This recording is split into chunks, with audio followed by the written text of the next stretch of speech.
So that does leave us with some time for some Q&A if there are any questions. You also can get in contact with us if you wanted to connect with us for a full training, which is a fair bit more extensive than this one. We do have a website at preventingoverdose.ca. You can reach us at preventingoverdose@gmail.com, and you can also find us on Facebook and Twitter. Okay, thank you, Lindsay and Natasha and Michael. Just wondering if you have questions, are you able to type them into the question box? If so, if you could do that, or otherwise if you could use the raise your hand function, and then we'll be able to unmute the mic and have you ask questions. So we'll just give you a moment to do that.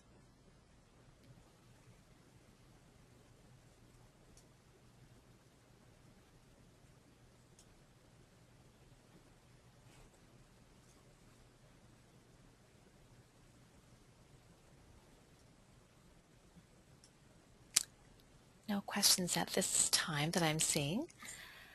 I'm just wondering, Natasha, maybe you can tell us a little bit about the training that you do, and what's that like for people? Are they pretty surprised by some of the information that you share? Yes, actually, especially just even yesterday I went out and I did a training, and you know, some of the things that people tell me, like they, you know, for sure think that cocaine will wake somebody up from an overdose. Somebody actually told me that their friend, they thought that their friend had been dead, heart stopped for 20 minutes, and then they gave them a shot of cocaine, and then that woke them up. You know, when in reality, if somebody had not been breathing and dead for 20 minutes, you know, nothing's going to wake them up from that.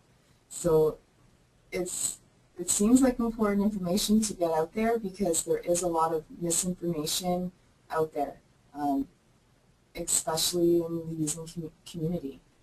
You know, it was standard procedure to throw somebody in the shower or dump ice cold water all over their back and neck when I was using.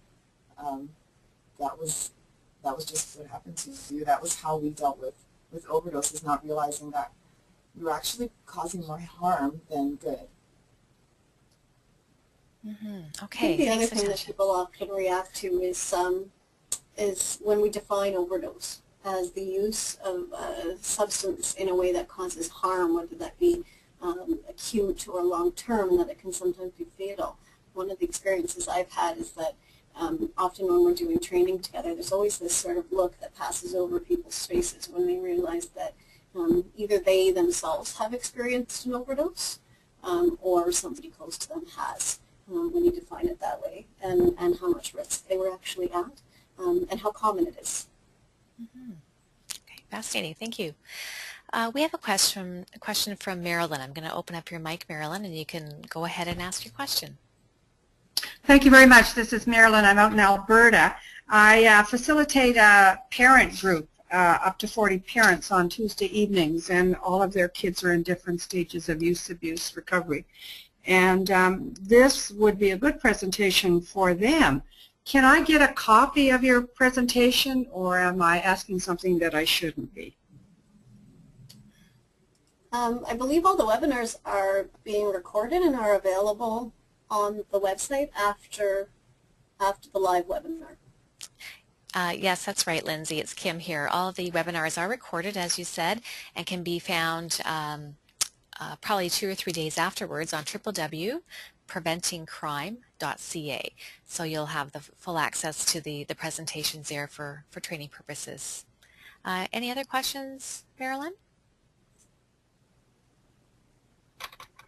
No, that's wonderful. Thank you. Okay, thank you.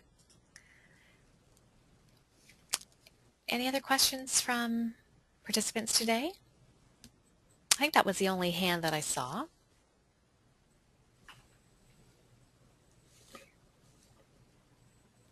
I see something here from Diane. Diane, do you have a question? Oh, maybe not. Okay.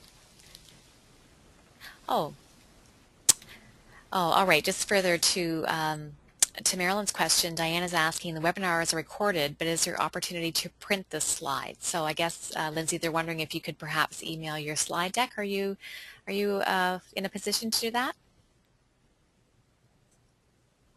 Or perhaps they can contact you directly? Yeah, I think what we can do is yeah, they can contact us directly. What we might be able to do is provide a PDF of the slides. Okay, and they can email you at Preventing Overdose Gmail account there? That's right, yeah. Oh, okay, terrific. Thank you. Thank you. All right, I'm not seeing any other questions, so I will take this opportunity to thank our presenters very much for sharing some good factual information, dispelling some myths, many of which I was under the impression were true, so I'm always learning something every day, and to just really understand better how the antidote works and to get trained. I guess we all need to get contact Natasha and get some first-hand training. So thank you again for your time with us today. Just a reminder that for the rest of our webinar series, please go to www.preventingcrime.ca and you'll see the remainder of the webinar lineup. We don't have anyone scheduled tomorrow, that's Wednesday, but on Thursday afternoon you can join us to hear more information about the British Columbia take-home naloxone program. We'll have Dr. Jane Buxton joining us, as well as Despina Seismis. I hope I'm saying that correctly. But they'll tell us a bit about their program and how that's working and any challenges that they're facing. So we do hope that you'll join us for that. Thank you again. And the webinar will be posted shortly, and you will be receiving a questionnaire in the next day or two. So thank you so much for joining us today.